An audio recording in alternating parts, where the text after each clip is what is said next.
काल आमच्या किटी पार्टीमध्ये मैत्रिणी विचारत होत्या, फर्निचरसाठी तुझा चॉईस समर्थ फर्निचरच का? कारण समर्थ फर्निचर मधील 70% फर्निचर हे त्यांच्याच वर्कशॉपमध्ये बनवलं जातं आणि म्हणूनच समर्थ मधील फर्निचर हे मजबूत आणि लॉंग लाईफ आहे आणि किंमत मार्केटपेक्षा reasonable. Samarth furniture and mall, Gulewadi, Sangamner, Kolhar गोटी हायवे, सुगाव बुद्रुक, तालुका अकोले, जिल्हा अहमदनगर. राहुरी विधानसभा मतदारसंघासाठी भाजपाकडून युवा नेते अक्षय शिवाजीराव कर्डिले यांच्या उमेदवारीची घोषणा होताच राहुरी शहरामध्ये कार्यकर्त्यांनी उत्स्फूर्त जल्लोष केला. दिवंगत आमदार शिवाजीराव कर्डिले यांच्या जनसंपर्क कार्यालयासमोर फटाक्यांच्या आतिषबाजी, घोषणाबाजी आणि गुलालाची उधळण झाली.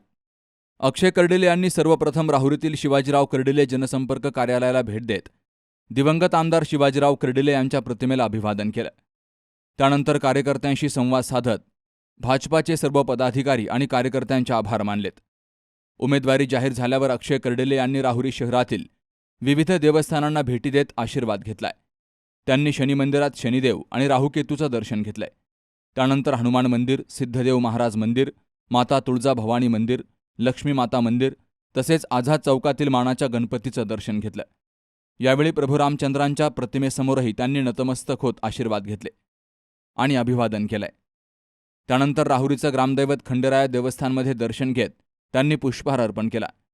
शहरातील विविध देवस्थानांना भेटी, महापुरुषांना अभिवादन आणि ज्येष्ठांचे आशीर्वाद घेत अक्षय कर्डिले यांनी निवडणुकीच्या रणांगणामध्ये पूर्ण ताकदीनं उतरण्याचा संदेश दिल्याची चर्चा शहरात रंगली आहे. उमेदवारी जाहीर झाल्यानंतरचा हा दौरा केवळ धार्मिक दर्शनापुरता मर्यादित न राहता कार्यकर्त्यांचं मनोबल वाढवणारा आणि सर्व समाज घटकांना सोबत घेण्याचा राजकीय संदेश देणारा ठरल्याचं बोललं जातंय. सुहास जाधवसह शरद पाचरणे, सी न्यूज मराठी, राहुरी. सुनबाई, आजही चहा काल सारखाच बनव. अगं, कोणती नवीन चहापत्ती आणली आहेस का? काय ग, कालच्या चहाचं रहस्य काय आहे? प्रत्येक चांगल्या चहासाठी आवश्यक आहे राजहंस दूध. चहापत्ती तीच, फक्त दूध नवीन. तुम्ही फक्त दूध बदला. राजहंस दूध आणा आणि असा मस्त चहा बनवा.